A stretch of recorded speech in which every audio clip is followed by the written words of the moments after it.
1, 2, 1, 2, 3, 4.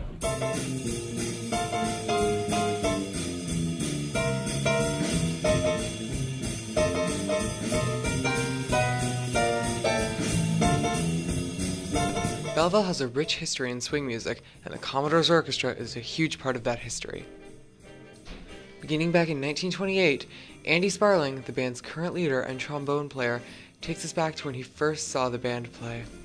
We had just moved to Belleville because I just had become a teacher at Loyalist College. We went down because we saw in the newspaper an advertisement that said, Commodores at the pier. So I figured, Lionel Richie and the Commodores here in Belleville?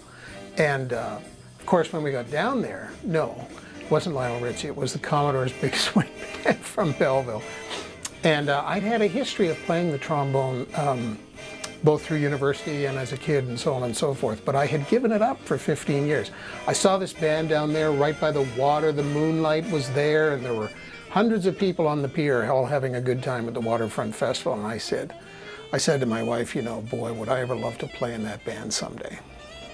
It took Andy a year to get back where he was with his instrument, and a few years after that, Stan Wiggins, then leader of the Commodores, asked him to join. But before Andy joined the Commodores, they ran their own show at their own building. It was called Club Commodore, and it was held at the Exhibition Park grounds where the Gymnastics Club stands today. A little more organized and a little better with each other.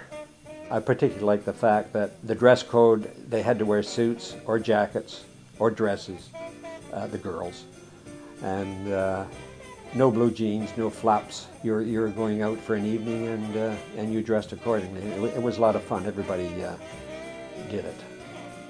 Some of the musicians today still remember playing Club Commodore.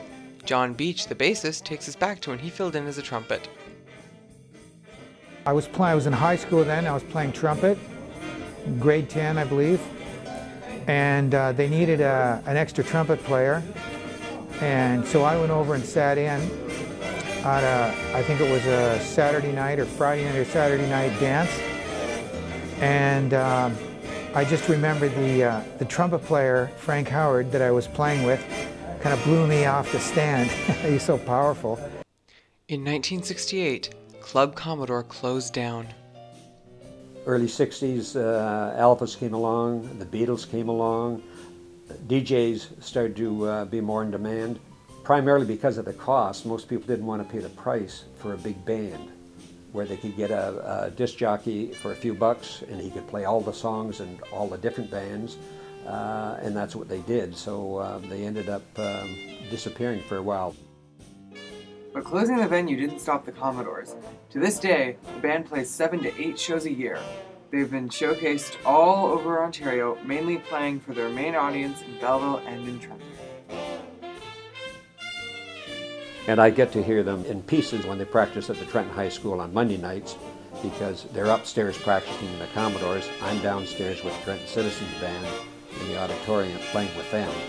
So in between breaks, move upstairs, or they'll come downstairs, they'll listen to a few tunes and then go back and practice again. So yeah, we're always in touch, pretty much. So what does the future hold now for the Commodores Orchestra?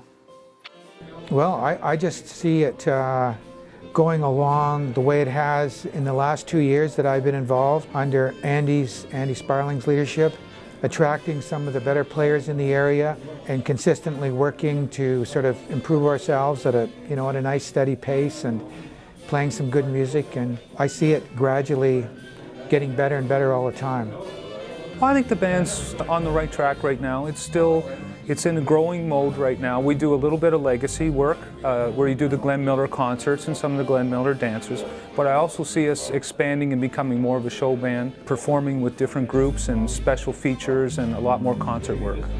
And I think that's probably safe to say that's where we're going to go with that. So we maintain the status quo while at the same time trying to broaden our horizons a little bit, let's say.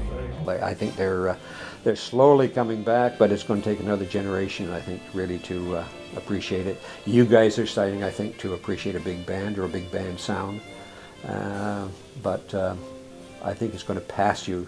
It'll be the next generation. Could be wrong. I hope I'm wrong, because you're missing out on a nice sound of music.